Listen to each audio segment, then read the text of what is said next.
Hi, welcome to Cache Walks. Today we're going to take you to a place where great evil was done. It's Ravensbruck concentration camp, about 90 kilometers north of Berlin in Germany. And it was a women's concentration camp during World War II, and a friend of mine, Agna Glinka, was a prisoner here. Fortunately, Agna survived the ordeal, and I met her in Warsaw in 1974. So come and have a look at the lovely town across the lake where the cache is, and then what remains of the concentration camp, Ravensbruck.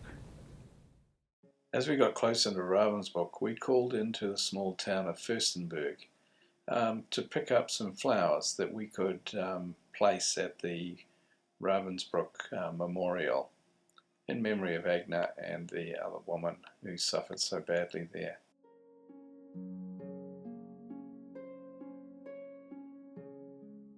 It's a beautiful small town on the water's edge.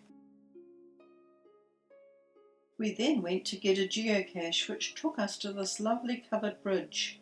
We wondered what the metal rails were for, and we saw a man with his bike.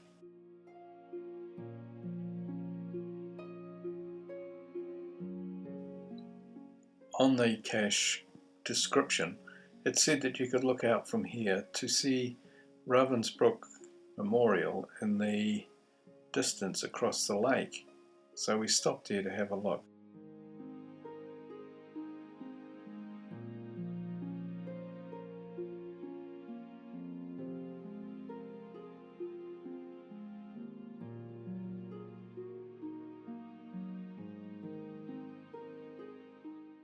The GPS took us under the bridge.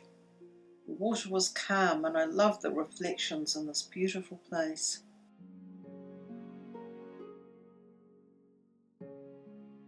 Here we are at ground zero. Where would you hide a small magnetic geocache?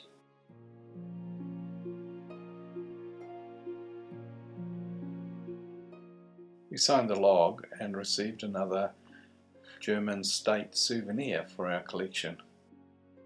We then drove to Ravensbrück concentration camp.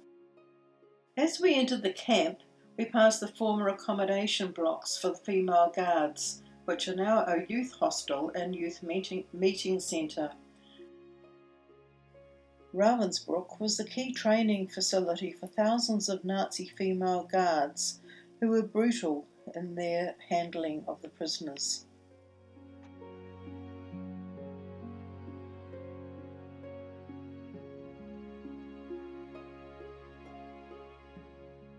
Our first stop was in the museum housed in the old SS headquarters, and walking up in through the front door and up the stairs, it was a little unnerving to think that SS soldiers had been walking up and down here, and the guards that had done such horrible things were working in the offices. It was a little bit unsettling.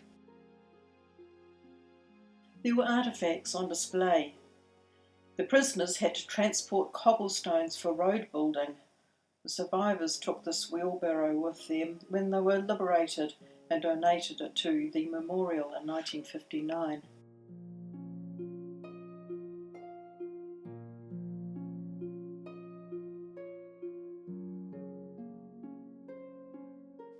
The German Postal Service has issued a number of stamps commemorating Ravensbrück, and also some of the famous women that were victims. We walked out to the edge of the lake to place some flowers at the monument in memory of Agna and the other victims of the concentration camp.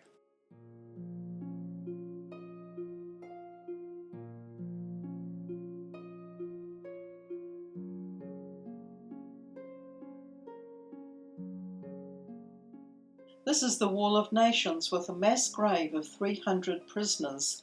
You can see the crematorium in the distance.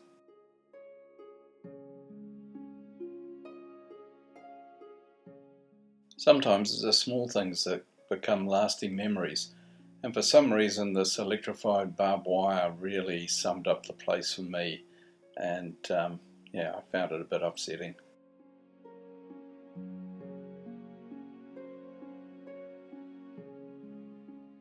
We walked out over the camp, and during the Second World War you wouldn't have seen the buildings on the left, as there was a wall running right the entire length, and the huts were out on this cinder field here.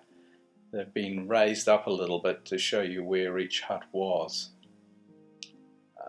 So as you walk across here, you can just make out the dips and then the area where the hut that the prisoners were kept in was located.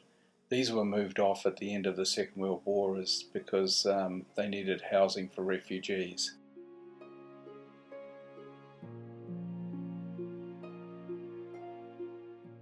At the far end of the camp, the wall and the workshops still exist.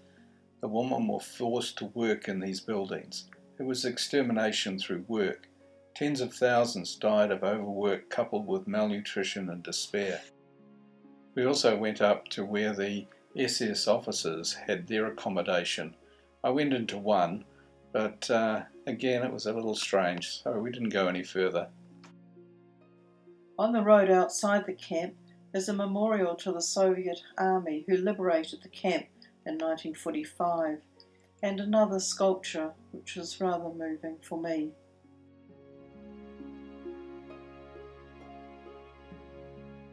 One of our lasting memories will be the beauty of the place and the contrast with what happened just over that wall on the left. But we were pleased to see a number of parties of school children obviously being shown through the camp so that they wouldn't forget what happened here.